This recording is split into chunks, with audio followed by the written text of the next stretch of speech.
everyone, Pineapple here with the next 2 episodes of the War Between the Land and the Sea. Last time was pretty solid. Sure, there were aspects I wanted better explored and characterization that would have worked better in different circumstances, and here we have a few of the same problems, but despite that, will these episodes be as good as or better than the last 2? And of course, the more important question, will Barclay bang the fish? Well, let's get into it, starting with episode 3, The Deep.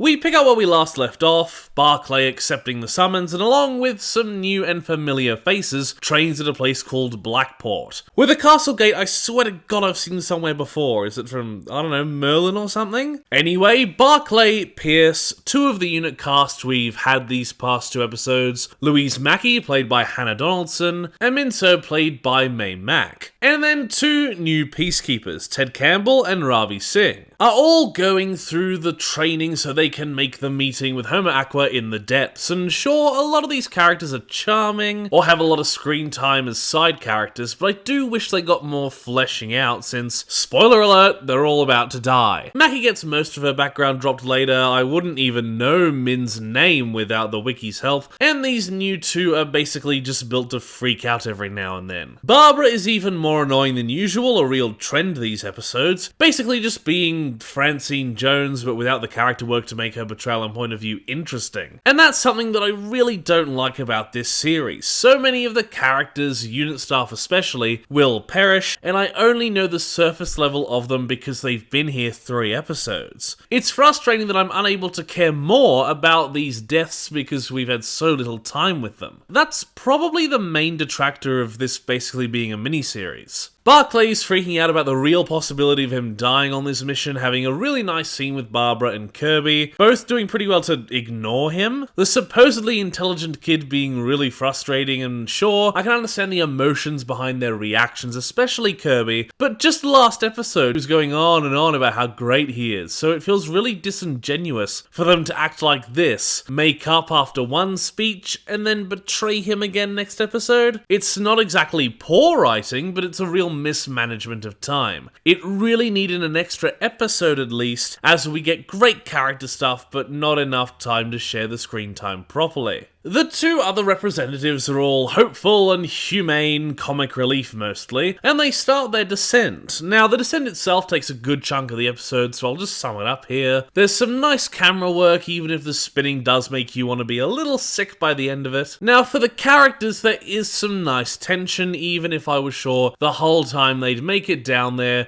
It's done pretty well. Ravi's performance pretty good, but Ted is a little annoying. He goes from hopeful to freaking out to calm to freaking out, and then with the shit he'd pull later, he just needed a little more fleshing out. Sure, he's on the mission for the bad guys because he's terminal, but once again, connecting back to Voyage of the Damned, Jeffrey Palmer's motive was money for his family, and I just don't recall Ted's being fleshed out or that well implied.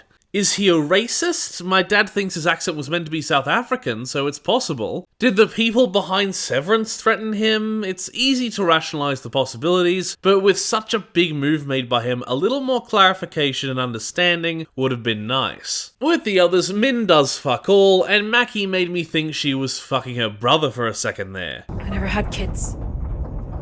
If I get out of here, I'm gonna call my brother.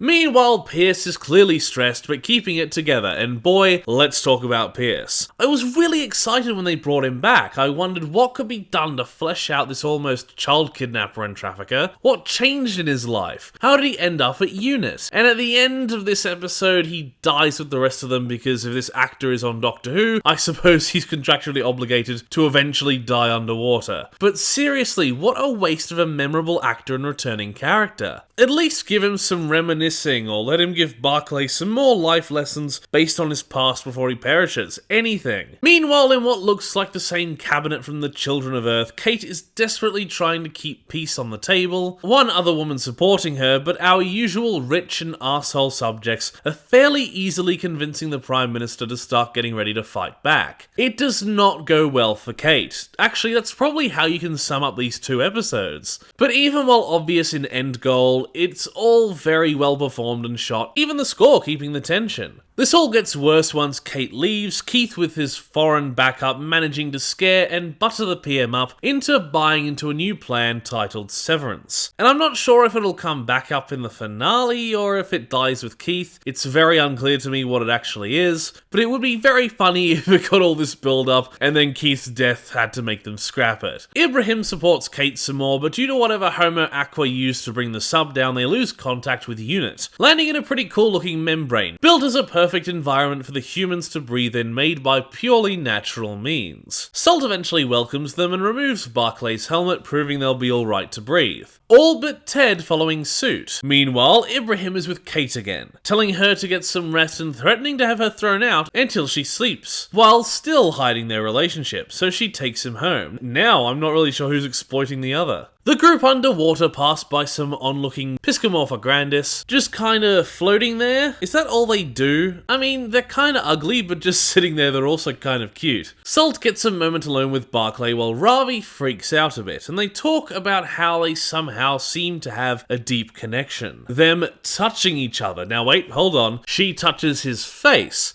Interested, but then he returns the favor, but he's still wearing his glove. So when you think about it, it's a little silly, but it is a nice moment. Really teeing you up for them to bone next episode. She gets really poetic about them being drawn together. It doesn't really help clarify anything more than it seems these Homo Aqua have a low-level psychic ability to read human emotions. And that now Salt wants to end the conflict, and this kind of stuff is what I wanted from her in the last 2 episodes, and that's another real problem with this series only having the 5 episodes. Not only are side characters like Kirby and Barbara made annoying by their unwarranted flip-flopping, Salt does the same even though she's a main character. She's almost completely antagonistic for 2 episodes, and then becomes almost naive and hopeful next time. I guess all she needed to calm down was to get sexual tension in a route? You probably don't notice these immediate character shifts when initially watching, but they get pretty frustrating upon rewatch. Pierce kinda cock-blocks him and the team enter what is essentially the Sea Devil Parliament. Interconnected platforms filled with mostly Homospondyl erectus, but also some more Chibnall/classic-styled Sea Devils, whatever their genetic specification is, and the episode finishes on a high note in 2 parts. This one underwater being Ted giving Salt his gift, a neat-looking globe, but it starts to count down to blowing up in her face. Barclay tackling him out of the way before it detonates. And on the other hand, Kate takes Ibrahim home where he gets all sad about how they can't be clear about their relationship and the details in their office romance, and Kate is all like, dude, the world might be about to end, can we talk about this later? We assume like 4 of our people might be dead, keep it in your pants. But of course, just as she ignores him again, Shirley informs her about the repetition of Severance, with little more info about it. I guess the rich and powerful really like Apple TV. And just as Kate is being told about this, she is about to get sniped, only for Ibrahim to charge in the way, saving her and dying in the process. Once again, Ibrahim is a character that desperately needs more time before I could really care about his death. Like, it sucks that he died, it still affected me, I'm gonna miss him being there, and the scene itself is very well done, missing a lot of common death scene tropes, and feeling quite realistic in Kate's reaction. But I don't feel super emotionally invested in him, more in what his death does to Kate, and this mostly comes from his previous appearances, just having him be a soldier boy or eye candy. He really, in the grand scheme, hasn't done much, whereas Kate is long running and Shirley was mostly on her own as a unit character for her first appearance, so it's kind of unfortunate for this big shock death to barely affect me. So that was The Deep. And it was a pretty solid episode, but the sub-scenes could feel a little repetitive or drawn out, but the time in the Homo Aqua base is pretty good, the cliffhanger is fantastically done on both sides, and much like Children of Earth, the tense scenes showing just how shitty the government is are perfectly grimy and tense. Let's see if the show can keep this course in The Witch of the Waterfall. Episode 4 picks up where we left off. On the Homo Aqua side, everyone except Salt and Barclay seemingly perish, although the only ones we can confirm are the human casualties, as they're played in the news later. And I'm still salty about Pierce's death. Salt has to mack on Barclay's lips to share air with him as they get to the surface, and it's certainly a harbinger of the direction the episode goes. Meanwhile, Kate manages to survive more gunfire, Shirley taking charge between thinking all the delegates are dead and sending a squad to Kate's, easily taking the shooter out while Kate stands on the balcony like an idiot. The DuPonts are sad as the news report everyone is dead, but Barclay and Salt are immediately taken in by Unit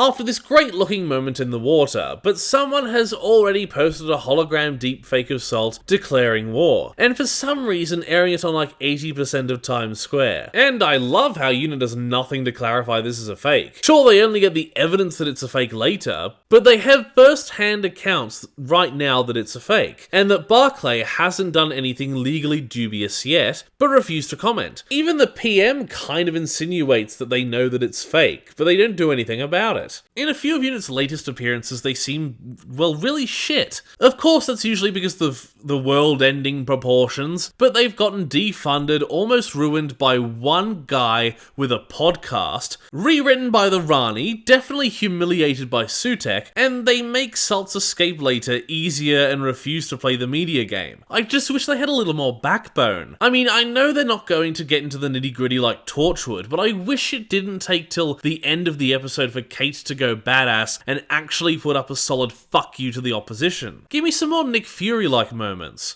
I recognize the council has made a decision, but given that it's a stupid-ass decision, I've elected to ignore it. Barclay's breakdown is performed well as he tells Shirley about everything that happened down there, but isn't too happy that Salt has to be kept prisoner. And holy shit, they call out Min by name. I still wouldn't retain who that was without the wiki, but props. Kate tells Barclay unfortunately they need to imprison Salt, but she tries to cut Barclay out now they have her as technically a prisoner of war, which Salt isn't too happy about. The deaths are confirmed and we get a nice little scene of Shirley and the bumbling captain, or actually Corporal in the credits, from episode 1, Jane Hart, packing up the deceased belongings. But Kate vows to find the time to deliver their effects in person, and I'm kind of worried about what's going to happen in Unit since Shirley keeps questioning Kate, and has already taken charge once, and I know Kate needs some rest, but she's running the best equipped military force in a war against another species, striving for peace, and her boyfriend just died in her arms. I think she can get a little leeway. They find out the killer was a mercenary, Kate letting out a sob before putting the mask back on and carrying on, something Gemma Redgrave plays perfectly. The PM is freaking out about both assassinations, not wanting Kate dead, but also not wanting anything to come back to him. So when it's revealed the assassin had ties to Ted through the Institute, whatever the Institute is wanting to get rid of Homo Aqua, but someone with big connections to the Institute happens to be Keith Spears, meaning the PM is really in the shitter here as Keith connects to their severance plan, or group, or whatever the hell it actually is. Sir Keith Spears, your greatest donor and your very good friend. Yeah, but he's not part of it, is he?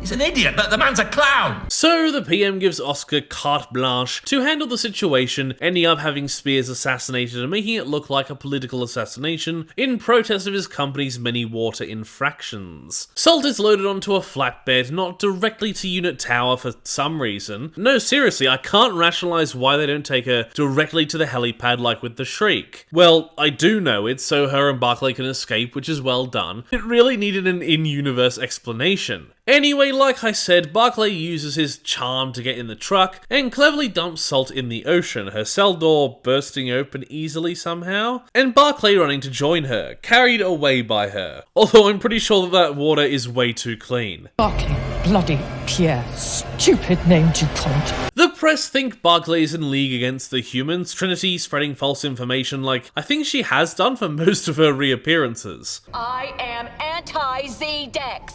Shirley reveals Kate has a daughter as she tries to get Kate to rest, meaning either we have some more information on the second kid, I think she's mentioned before, or Gordon had a transition and no one told us about it. And after a nice reference to Morris, Kate has to realize everyone knew about her and Ibrahim. She tries to go out for a bit, but immediately turns around as the Homo Aqua come in for another talk, Kate having to take the lead. It goes about as well as you'd imagine. We get a new Homo Aqua, the same type as Salt, Tide, played by Samuel Oatley, aka Zim Shaw. He isn't that complex, but once again we get to see how useless the human scripts are. Why are you all insane? and all that is really accomplished is Kate getting a good speech, and Tide threatens to rust the world down unless they get Salt, ready to punish her for saving Barclay and not any of the Homo Aqua. Meanwhile, Salt and Barclay are on the run, closer than ever, and all Oscar gets from that is that he can end it all if he only gets Salt dead or alive. Barclay is a little down, but Salt is having the time of her life, and sure, I can see her now embracing her new life as she can't go back to her people, or now that she gets to explore the human world with Barclay, she can see it in a new light or something, but it really does just come across as her suddenly being, I don't know, almost infantilized? Sure, it's cute, but such a large turn from her previous characterization feels really weird. They learn more about each other and their ways of life, mostly pretty interesting, and she talks about how, should she be returned, she would forever swim alone. Not exactly sure what that entails, but her analogy of living with a dead soul and this loneliness bringing them together is really well done. Anyway, we now have a guy popping a boner and banging a fish in Doctor Who, something I only really imagined would ever come out of Torchwood or the old BBC books. Kate heads to a little shrine to the unit personnel lost so far, and then breaks down in her car, once again pulling herself together, played very well again. And after some more innuendo, Barclay and Salt agree post-coitally what their best move will be, deciding to stay together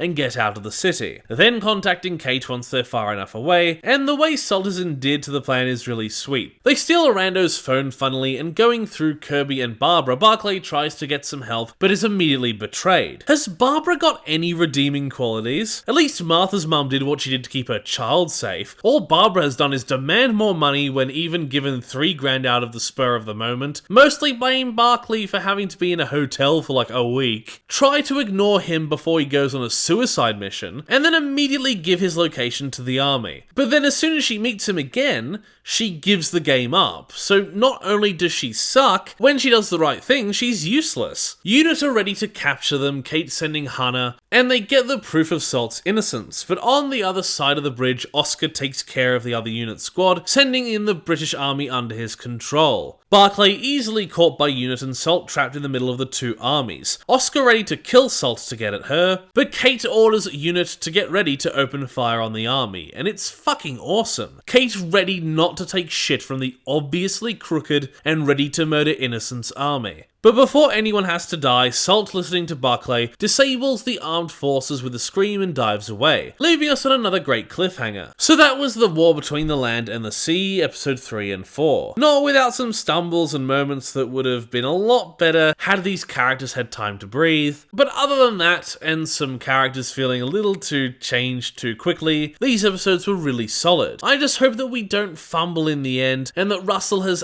maybe managed to recapture the art of the finale. That he seems to lose between the couch cushions or something when it came to both Empire of Death and the Reality War, even if, let's face it, the Reality War really wasn't that bad. Thank you everybody for watching my review of these 2 episodes of The War Between the Land and the Sea. Please like the video if you liked it, comment down below if you wish, consider subscribing to the channel, and if you do, ring the notification bell so that you're told every single time that I make an upload. Once again, thank you for watching, and I'll see you in the next review. Bye! Toast. A little piece of toast.